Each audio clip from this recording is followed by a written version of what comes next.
This editor used raw footage from a viral YouTuber, the same footage I give every student in my editing masterclass, and what he sent me shocked me.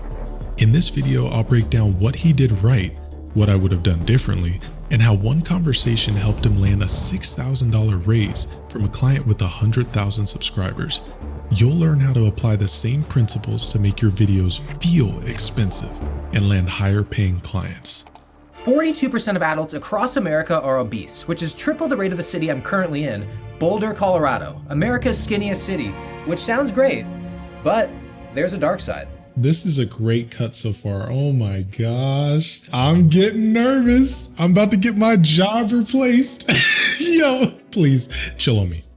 There's documentaries on all kinds of awful shit. I want to expose what reality is, because this is kind of Boulder is an island. It's not kind of all the reality, you know? It's like, it is really a difficult thing, and it's a hard thing to talk about. Do you guys realize how impactful it was for him to cut between young and elderly? By showing the different generations having the same feelings about the issue, it sort of tells the audience, you can trust us because it's coming from multiple sources of different levels of life. And so there's no reason to put your guard up, because whenever you have some sort of documentary like this, your guard is naturally at its highest. This sort of disarms people to show you, no, this is real and the citizens actually believe this. Usually at parks, if they have a calisthenics facility, if you can even call it that, it looks like a breeding ground for tetanus or a great place for a drug deal. But then you have this. Perfect music selection. I mean, it got me hyped up, and the way it hit like that. Hold on. I just realized something. If you still haven't used the viral editing secrets I've used to generate over 500 million views for my clients, you're missing out on the second greatest cheat code to editing I've ever discovered. I'll tell you what the first one is later on in this video, but for now, the link's in the description. Go check it out. The average person in Boulder could be doing like ring pull-ups and like ring rows. It's pretty impressive. This is the perfect time to muffle the track. We've already gotten the peak of the music. We've already gotten the dopamine release. But when you muffle the music, it makes the words you say have that much more impact. And if the average person in Boulder could be doing like ring pull-ups and like ring rows, it's pretty impressive. I'm ready to do a calisthenics workout today. It influences human psychology like no other. Excellent holding of the shots. I love this. Oh, wait a minute. So what's your name? I'm Luke. Excellent. Oh my goodness. He had the same mindset that I did. I saved this shot for last because it starts with all the focus being on Will. But at a certain point, the camera slowly moves over to reveal a new character. And you're like, oh, who's this guy? And then right after that, he cuts into the interview. That is such an intelligent decision right there. Let's go for a hike. Let's go to the park. It's like not, let's go hang out at like my house or something. How old are you guys? 18. Oh, yeah! Did you guys hear? What do you call that? What do you call that little ding? The way that it reverbed perfectly into the next interview, and it just felt tied together. It didn't feel like a bunch of disconnected interviews, which you can feel from a lot of YouTube videos. But that transition of the music was so professional. And being so young, do you guys feel like you have a pressure to be skinnier or like look a certain way? Or Yeah, a little bit. I love the cut-ins too. He's changing the camera angles and the zooms to make sure that everything feels dynamic and it doesn't feel too vloggy, because you want a little bit of vloggy, but not too vloggy. Every video on YouTube should cross right in the middle between film and vlog. If you can nail that, it consistently allows you to attract high-paying clients, because that is actually what they want. Okay, little friendly competition. Yeah. Dead hang, all the way back up. Okay. Okay, good luck, man. Thanks, man. Hey, don't leave me hanging. Like up here. There we go, there we go, yeah. The way the music ramped up and then he immediately cut it off was a perfect decision, because otherwise it would have been too awkward. It would have given us too much cringe, like, oh, he's not getting his handshake. But kicking in that music, the editor sort of alleviates that cringe from us just a little bit. Hey, don't leave me hanging. Like up here. And wait a second, did he time it to the zoom? Hold on. Hey, don't leave me hanging. He timed it to the You guys won't believe how many editors don't do stuff like that. They just pick a background track and they just let it play out. And they wonder why they don't get chills from their edits. They wonder why they don't get teary-eyed from their edits. They don't laugh from their edits. They just think they're kind of cool. Well, because they don't take the time to time musical cues to that degree that Andrew did. 3. Yeah, 3. And then he kicks the track in. Very nice.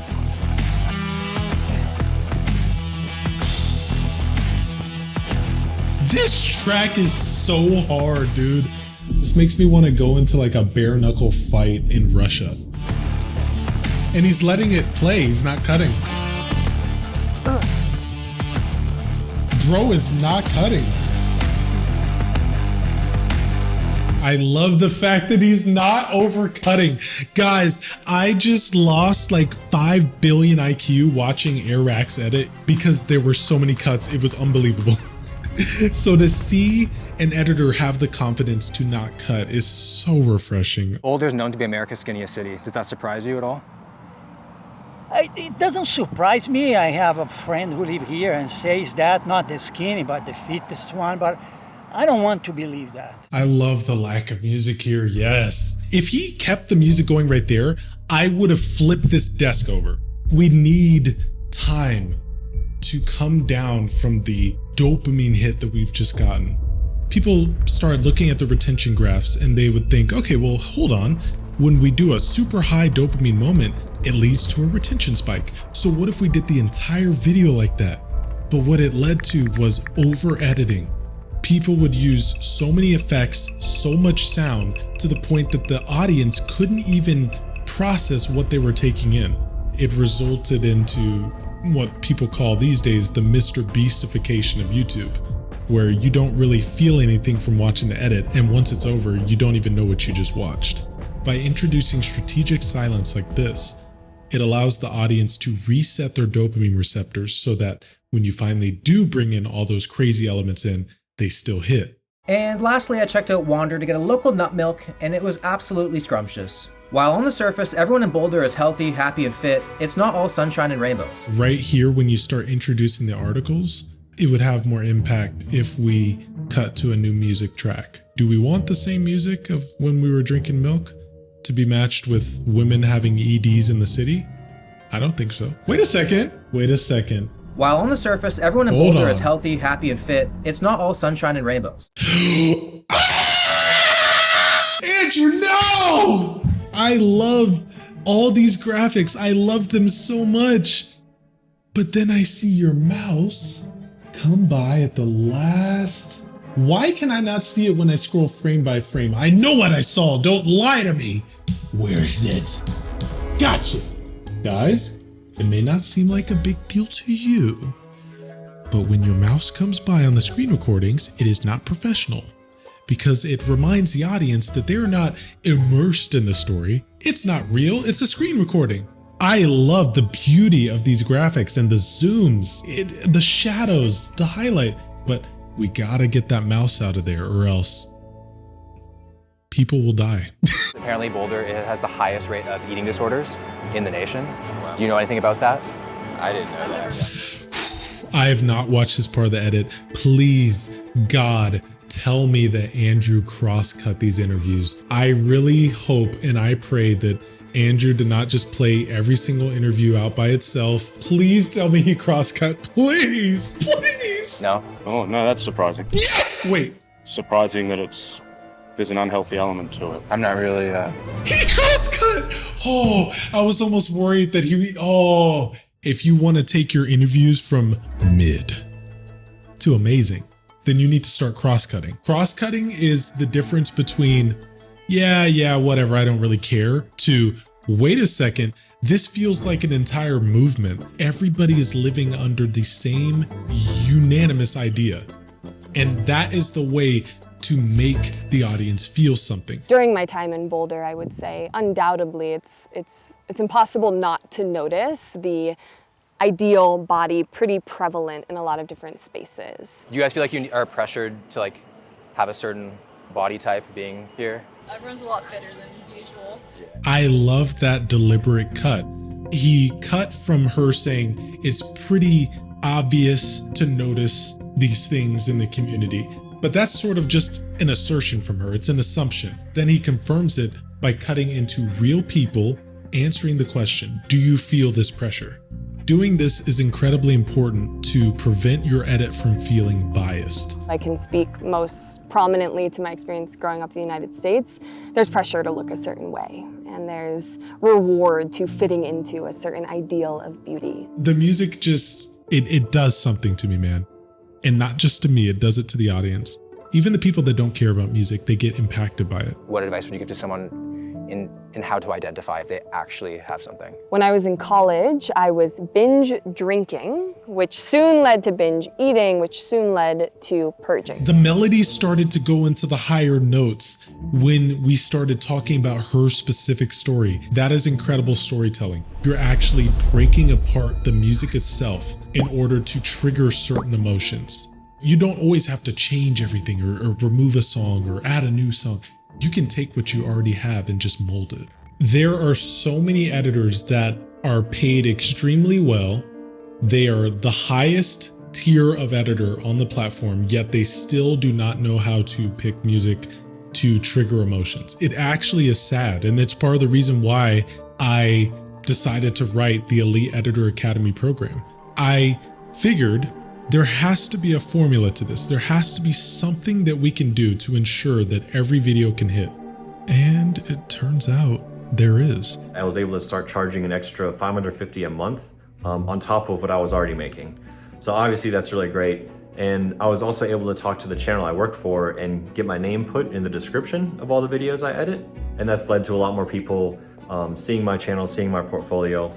So now they are coming to me, which is great. Andrew got these results very quickly after finishing the program. So it makes me wonder how long it would take you to get insane results. Well, the link's in the description. Go check it out. For me, the first step was being really honest with myself about my patterns and habits. My first time receiving treatment was through Eating Disorders Anonymous, and it took me years to find my way there. These cuts are flawless. It's like there's no friction. There's no like, oh, there was a cut. Oh, there was a cut. It's just the closest you can get to not cutting, which is probably the biggest compliment you can receive because there's so many editors that can't do something like that. If you are avoiding certain spaces because of how you feel in your body, if it's impacting your ability to be in the world, there's good information there. That's something to look at. Excellent scene. I felt like I was just melting into that scene. I felt like there was no runtime duration. There were no cuts. There was no music. There was no sound. It was just life.